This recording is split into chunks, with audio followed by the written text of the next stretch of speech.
Witajcie. Wiem, pewnie spodziewaliście się dzisiaj kolejnego szumu fal i jodu z nadmorskich tras, ale jak to mówią, prawdziwy buszownik nie usiedzi w miejscu, a takiej pogody jak dzisiaj po prostu nie mogłem zmarnować. Robimy małą przerwę od Bałtyku i wskakujemy na śląskie ścieżki. Zabieram Was na genialny, lokalny klasyk w Gliwicach.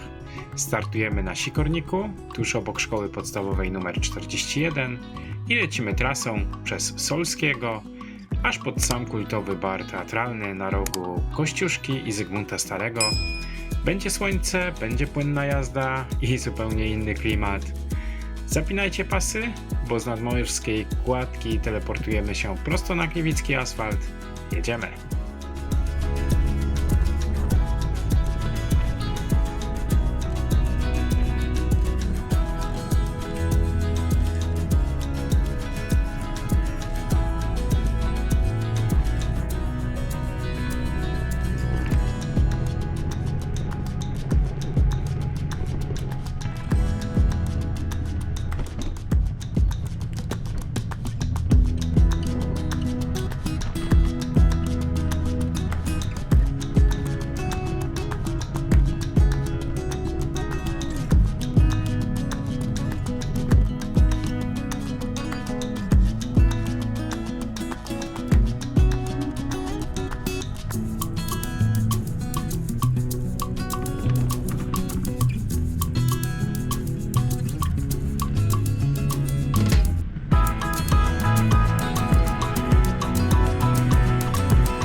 I tym sposobem meldujemy się na rogu Kościuszki i Zygmunta Starego, tuż pod kultowym Barem Teatralnym. Słońce dopisało, trasa z Sikornika przez Solskiego siadła idealnie. Jak sami widzieliście, Gliwice w pełnym słońcu prezentują się kapitalnie i cieszę się, że nie zmarnowałem dzisiaj tej pogody. Dajcie znać w komentarzach, jak Wam się podoba ta krótka odskocznia od szumu fal. Gliwicka ekipa, dajcie znać, czy często śmigacie tym odcinkiem. Jeśli film Wam się spodobał, zostawcie kciuka w górę, a jeśli jesteście tutaj nowi, kliknijcie suba, bo na kanale nie grozi Wam nuda. Raz jesteśmy nad Bałtykiem, raz na Śląsku. Dzięki za dziś, trzymajcie się ciepło i do zobaczenia w kolejnym odcinku. Cześć!